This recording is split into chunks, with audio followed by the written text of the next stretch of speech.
Hi, Pat here from ulearnoffice.com with another example on how to use relative and absolute references.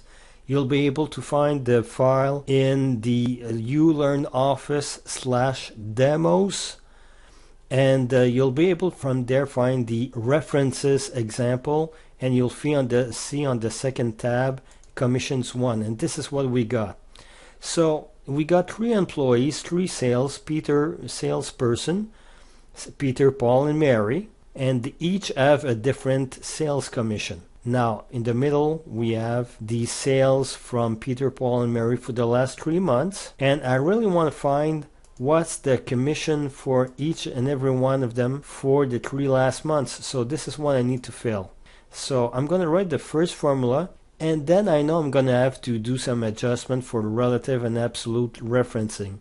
But just for the first time, I'm going to write the simple formula and then adjust it for absolute and relative referencing. So let's start with equal. And what do I need? Well, I need to find the commission for the first month for Peter. So I need to know the amount of sales it's going to make, B9. Multiply that by his sales commission, which is 5%, and that's in cell B3, and that should do it. So that should give me $5,000 for the first month.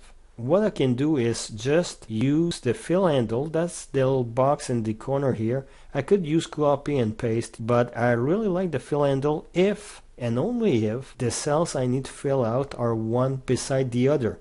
If the cells are far from one another, I don't have a choice. I prefer using copy and paste. But I'm going to place my cursor on top of the little black box in the lower right corner.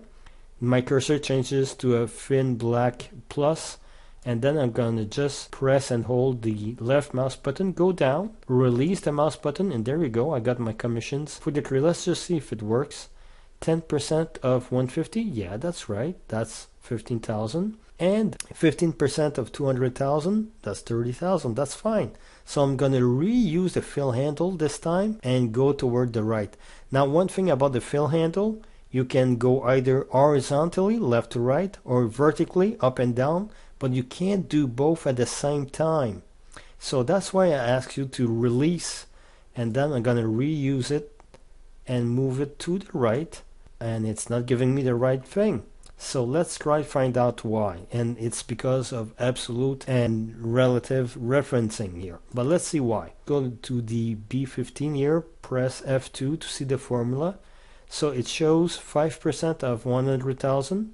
That's fine. When I move down, it's showing 10% of 150. That's fine too. And when I move to Mary here, 15% of 200,000. That's perfect. So what's happening here? Well, when I move to February, I got 125,000. Perfect. But look what's happening here. Since I moved the formula to the right and it's all relative, it's also moving my 5. It's looking at the wrong place for my commission. Now, you say I could put my 5% here, but it's space wasted repeating the same information. So I need to adjust my formula here. And let's see if it's the same thing afterwards. March. There you go. It's moving even further away from my commission. So I need to adjust that. So let's go back to B15 and adjust my formula. I don't want to touch B9 because I do want it to move left to right and up and down for every month and every salesperson. It's the commission I need to fix. And since I know I'm going to change it, I could place a $sign in front of B3, and what would happen? Well, that would fix the column. So when I'm going to copy the formula, that part of the formula wouldn't change. But a lot of people, when you tell them for the first time you need to fix a cell reference, they freak out and freeze everything. And I'm going to show you this time it won't help.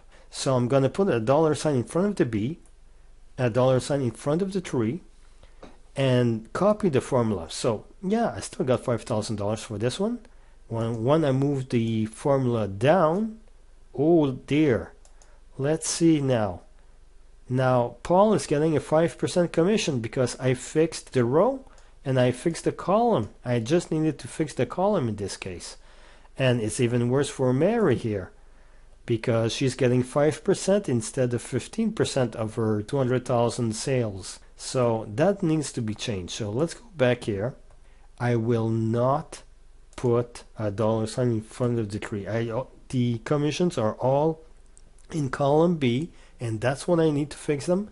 But also I know I need to move from 5 to 10 to 15, so I do need to move down. I do not need to fix the tree because I do want it to change from 3 to 4 to 5. So let's see. Now I'm going to copy the formula once more and getting the proper value here. And when I copy it to the right, I'm getting the right thing. But let's see if it really works. So let's go see February here. It's getting the 125,000. Yeah, because that's all relative and that's the one we needed. And when I say $B3, it's getting the right value from column B value in the third row. And when I copy it down, let's see. It's still $B, but now it's 4 for the 10%. And same thing here, $B 5 to get the 15% commission, but still in column B. So that's the way it should work, and that's the answer you should get. So just be very careful when you're using relative and absolute referencing. Just need to look at the formula. If you're copying from left to right, you may need to fix the column. If copying the formula up and down, that's when you should look if you need to freeze the row by putting a dollar sign in front of it. In this case, I don't. And if I did, it won't give me the right answer. So please be very careful how you use it, but you do need to master relative and absolute referencing for your cells here. So that's very careful. It's very basic, but you do need to master it, or else you won't be able to create a model properly for Excel. With that in mind, I hope you're going to be able to have some time to look at the other examples I'm preparing. Commissions using the if function and commissions using the VLOOKUP functions. So that's the next video if you're still interested. So this is Pat from ulearnoffice.com, and I hope you see you for the next videos.